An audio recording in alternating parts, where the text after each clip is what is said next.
ஆனால் உருளைக்கிழங்கு வந்து கொஞ்சம் வேகணும். அதனால் வந்து நம்ம கொஞ்சம் தண்ணி ஊற்றிக்கலாம்.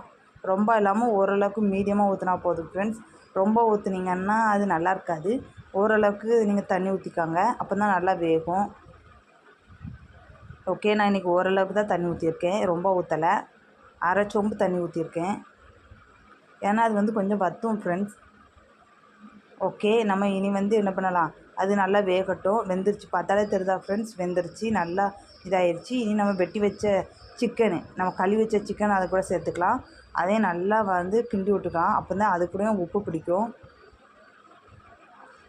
எந்த அளவுக்கு நம்ம கிண்டி விட்டு நம்ம இது பண்ணுறோமோ, பக்குவமாக பண்ணால் தான் அது எல்லாமே நல்லாயிருக்கும் ஃப்ரெண்ட்ஸ். சாப்பிட்றதுக்கு சூப்பராக இருக்கும். ஓகே, அதை நல்லா கிண்டி விட்டுக்கலாம்.